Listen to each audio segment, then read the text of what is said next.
So it's that time of the week again. I about said time of the month again. Strange. It's the time of the week again where we do another Advice Sunday. If you are just following this channel, don't forget to like and subscribe. I do a Advice Sunday every Sunday, and then I've been trying to add a little bit of pizzazz to some other videos here and there as well.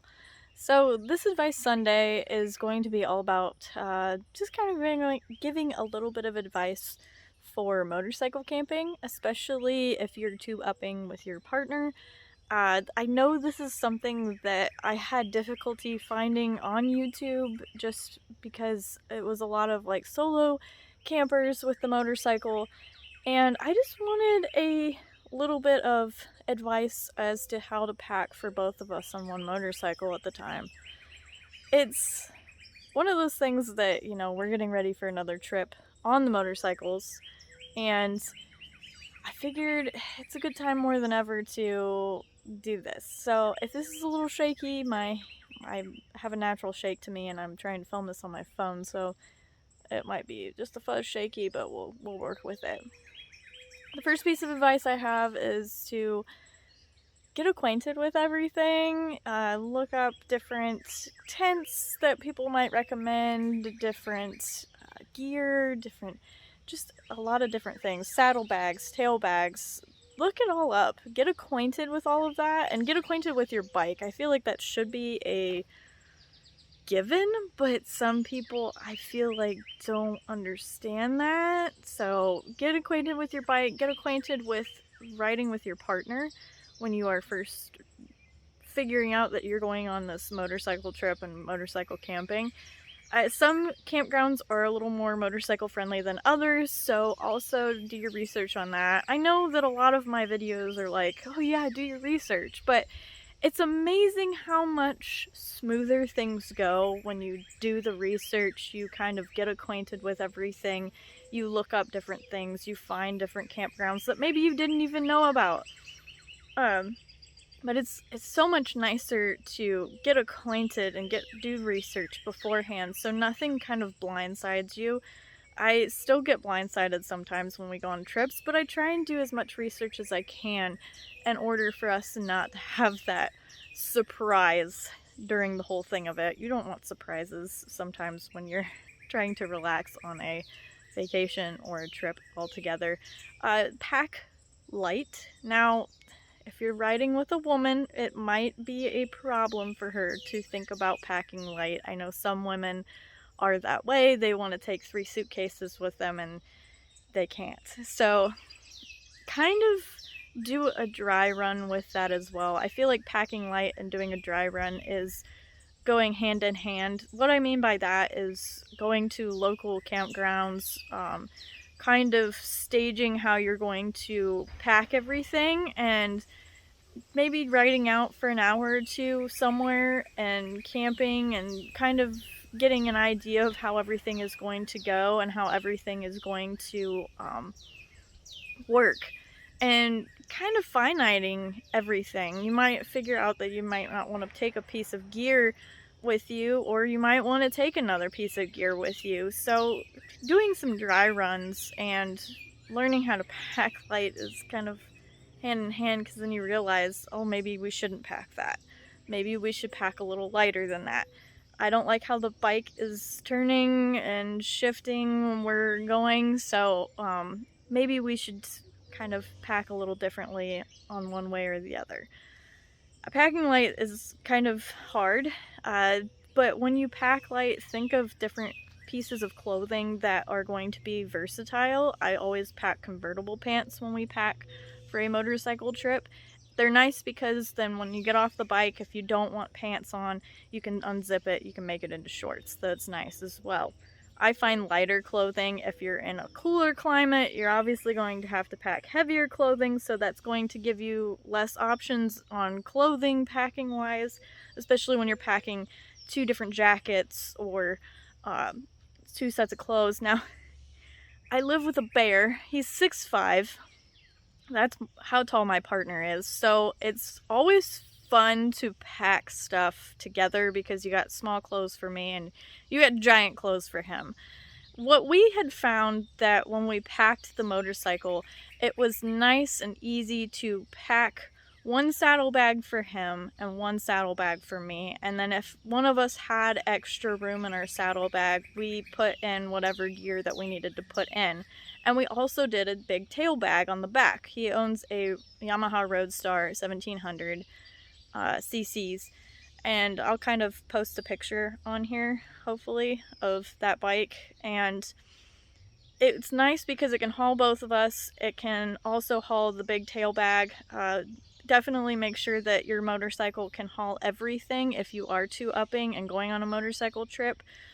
That's a big thing you need to realize. If it can't hold the capacity of what you're wanting, then it's going to be a problem, especially when you're going out of state.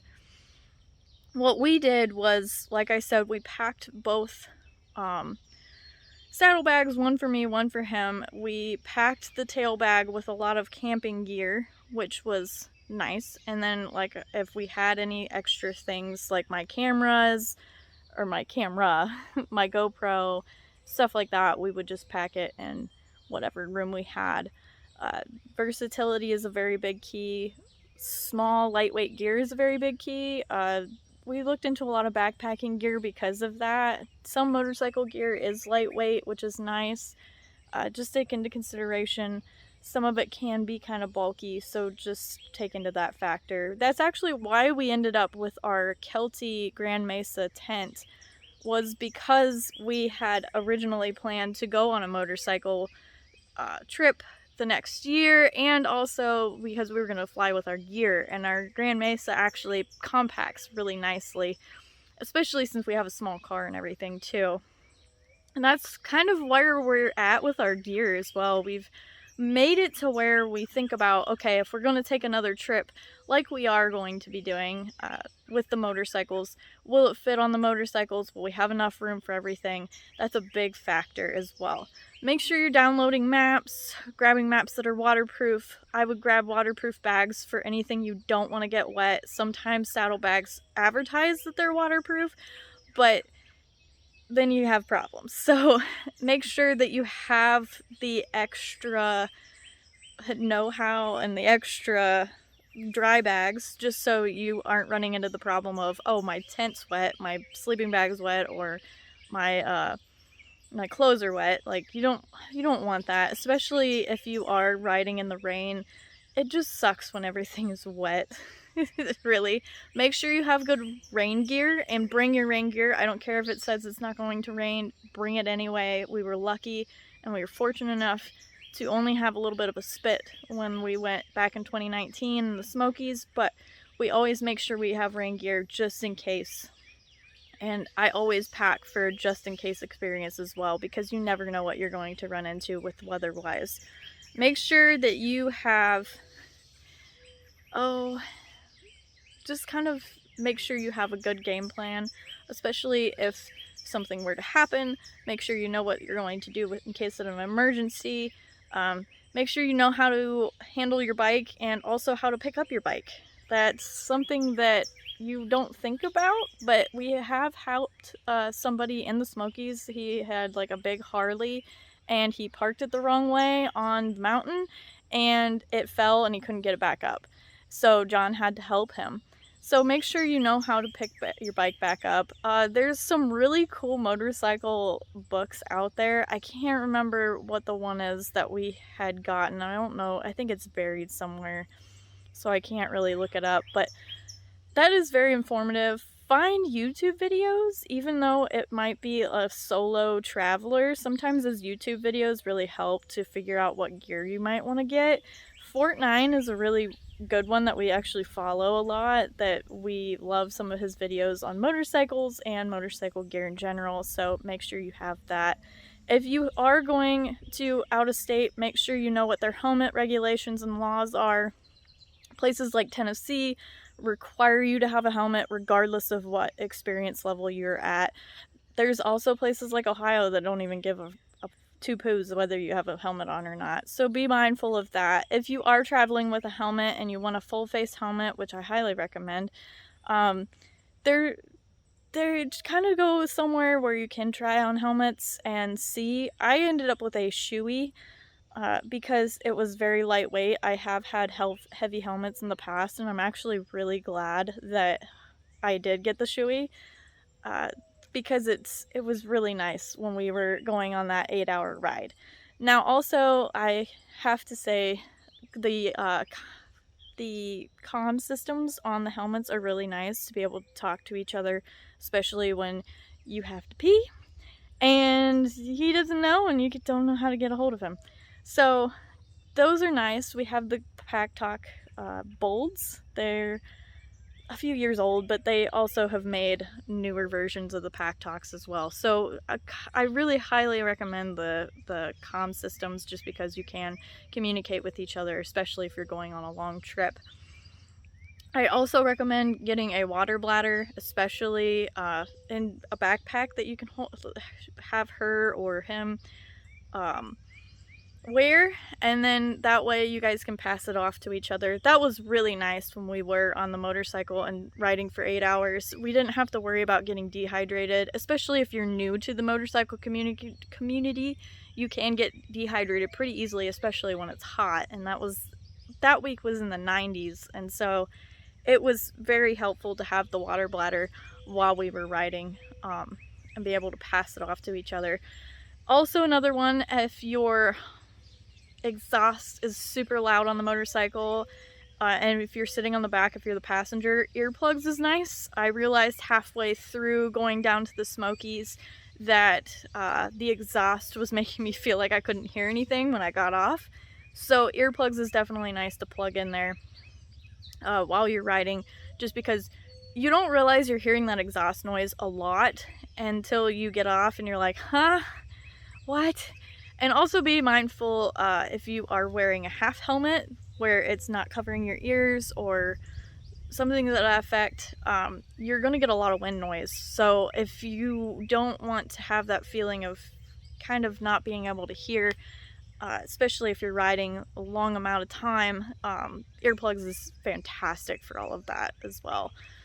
I can't say enough. I'll probably do more of a detailed version of this soon when we do go to pack for our trip, just because I don't have the tail bag out right now and everything's packed. We finally packed up everything from March, so I don't have everything out to do the tutorial kind of thing.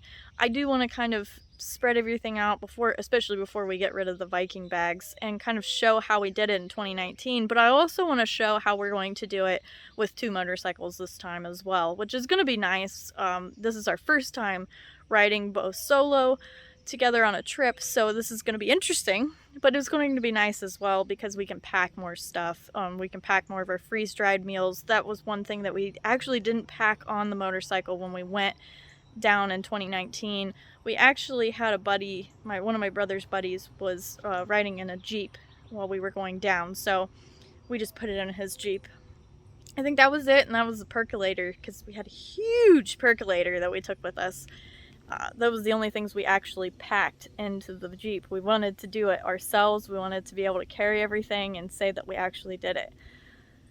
As far as campgrounds, figuring out where you want to go, Smokies is a very nice experience. I have found that there's a lot of motorcycle friendly campgrounds on the Blue Ridge Parkway, because that's where we're going to be actually going down through, which is really cool in my opinion.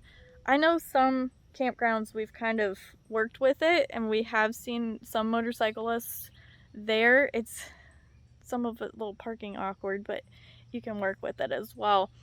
Hammocks are another good one if you don't want to take a tent with you.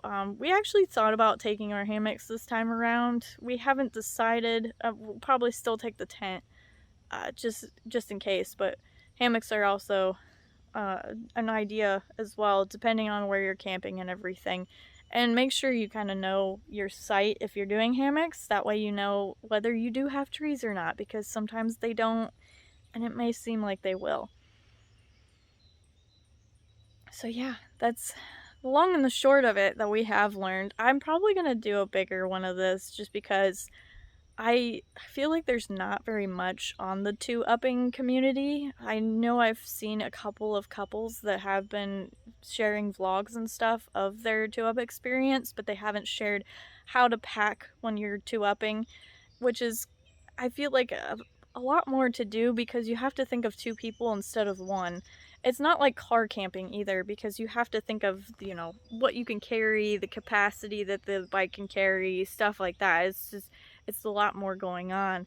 And like I said, doing the dry runs actually really helps as well. We did a couple when we went in 2019.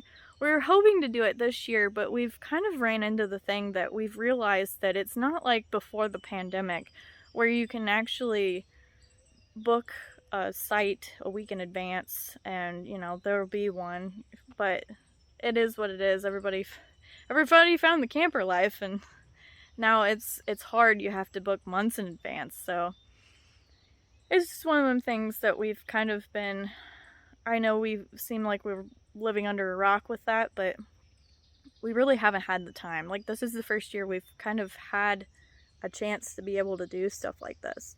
So it's been pretty interesting, but at the same time, it's been kind of crazy, in my opinion. So I'm hoping to get more motorcycle advice videos out there for you, just because I know there is some stuff that I love to share that we have learned over the years, whether it be two-upping or just riding an experience. I just want to share all of that with you guys. So like I said, don't forget to like and subscribe. If there's something that you want to see, totally comment in the comments.